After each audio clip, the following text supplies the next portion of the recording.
कुंती पागल थी क्या? लोग कहते हैं विपत्तियां ना आए, परेशानी ना आए, विपदाएं ना आए, आपत्तियां ना आए, कष्ट ना आए, पर कुंती कहती है कष्ट आए और एक तरफ से नहीं, चारों तरफ से आए। एक बार तो भगवान भी चौंक गई, क्या मांग रही हो बुआ? सोच समझ के मांग रही हो? बोल पता भी है बोल क्या रही हो? परेशानियां कोई मांगता है? भगवान ने कहा बड़ी गजब की बुआ है, परेशानियां मांगती हैं।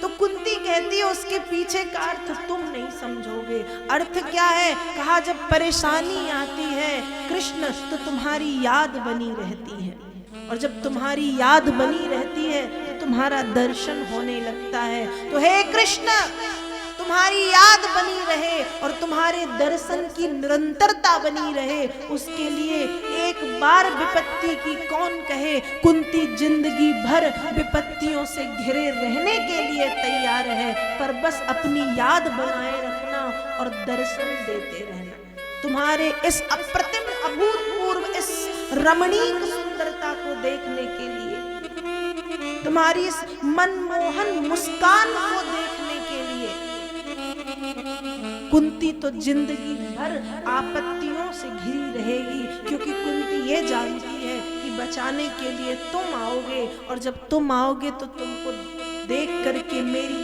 आंखों को ठंडक मिल जाएगी, शीतलता। कुंती का ये भाव है। विपत्तियां मांगी है मां कुंती ने कृष्ण से।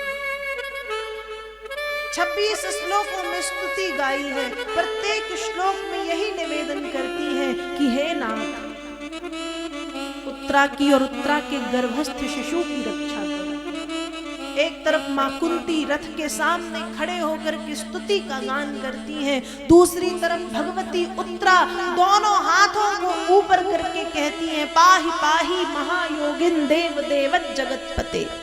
हे जगतपते, हे जगत गुरु कृष्ण पाहि मां, पाहि मां।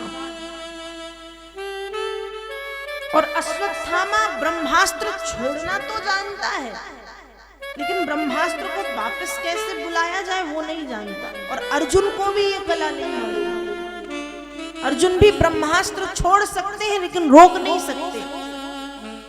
क्या किया जाए? वो आग का गोला उत्तरा के समीप में आता जा रहा है और उत्तरा बस कृष्ण के नाम को जपती जा रही है, और यहाँ कुंती भी प्रार्थना कर रही है कि प्रभु अब आप ही हो। और भगवान ने तुरंत जैसे ही देखा उत्तरा कष्ट में है, अंगुष्ठ अवतार धारण किया, अंगूठे के बराबर रूप धारण करके उत्तरा के गर्भ में भगवान प्रवेश कर गए, और उस ब्रह्मास्त्र को प्रभु ने अपने ऊपर लेकर के उत्तरा के गर्भस्थ शिशु की रक्षा की। बोलिए भक्त वत्सल भगवान की जय। प्रभु ने रक्षा की है। समय बीता, उत्तरा ने एक सुंदर पुत्र को जन्म दिया है, और जन्म लेते ही उस बालक ने चारों तरफ देखना प्रारंभ किया। और चारों तरफ क्या देख रहा है कि जिस सांवली सूरत ने गर्भ में मेरी रक्षा की थी, वो सांवली सूरत कहाँ है? गर्भ में तो कुछ, माँ के गर्भ में कोई दिख रहा था सुंदर सुंदर, इस दुनिया में तो वो दिख नहीं रहा।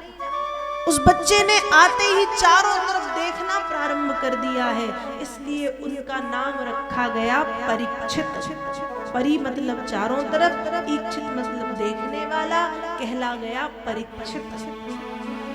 इस तरह से उत्तरा के गर्भ से परीक्षित का जन्म हुआ, और भागवत जी में परीक्षित के जन्म की कथा का वर्णन श्री वेद व्यास जी महाराज करते हैं।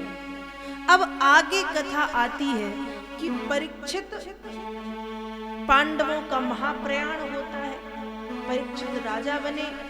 अश्वमेध यज्ञ करने के बाद एक दिन परीक्षित सरस्वती नदी के किनारे खड़े थे, तब एक काले पुरुष को गाय बैल को मारते हुए देखा। परीक्षित पूछते हैं तू कौन है?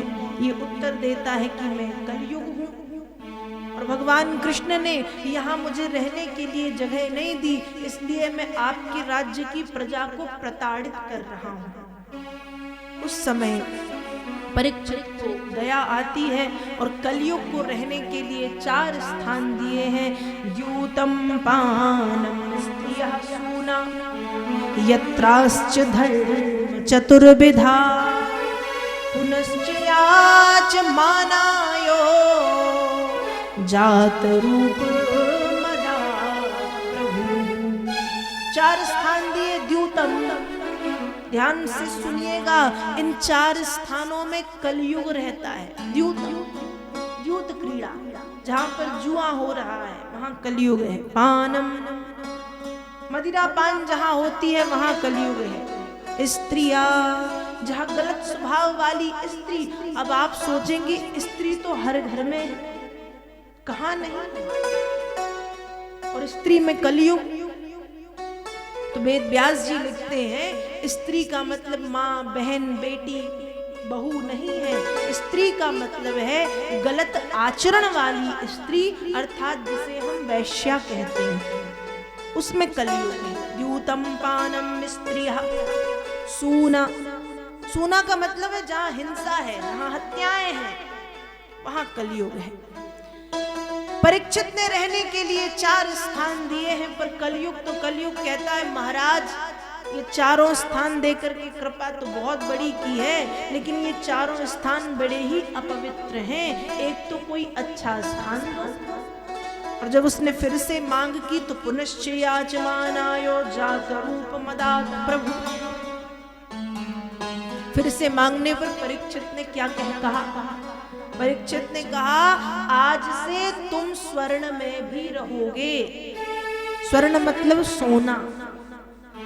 अब बताओ, माताओं को तो सोना बहुत प्रिय है।